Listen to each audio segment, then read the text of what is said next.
otu biçib yerə verir. Ümumiyyətlə, sən bundan qabaqçı biz çəkilişlərdə nə dedik? Otu torpağa fırlamaq yalnız üzü payıza getdiyi müddətdə mümkündür. Yəni bir dəfə eləyə bilərsən. O da əgər temperatur yüksəksə, onda mümkün deyil onu eləmək. Çünki toz, duman qalxacaq burada, bunu tıxancırıb stresi salacaq bitkini də. Lazım bir şey deyil. Həm də torpağın eroziya məsələsi var. Otun qalması nə qədər qalması o qədər faydalı torpaqdır. Məsələn, biz burada mulçeldən istifadə etmişik.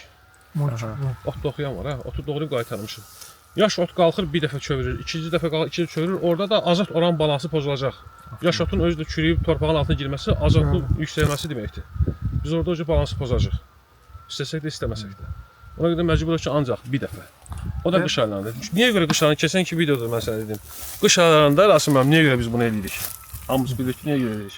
Bütün zərərvericilər, bitkidə yaşayan bütün zərərvericilər, mənənəsi olsun, qırmızı hörümçək olsun, qurdu falan filan olsun, qışlayacaq vaxtda yarpaqla bir tökülür yerə, bir çox bağlarda mən görmüşsünüzsə, qırmızı hörümçəyin yumurtası hələ də yarpağın üstündə durur.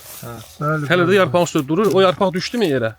Oradan torpağın 5 santimdən kimi irələmə şeyləri var, imkanları var onların. Dərinə oturur 5 santidə. Qışlayır və yay gəldi tezdən yenə uzun çəkir ağacı. Biz həmən bu prosesləri belləmədir, şumlamadır, tapqa ilə ağacın dilini təmizləmədir. Bu aylarda etməliyik ki, üzü qışa onlar məhv olsun, getsin şaxdan yana doğru. Torpağın istiliyindən faydalanmasınlar.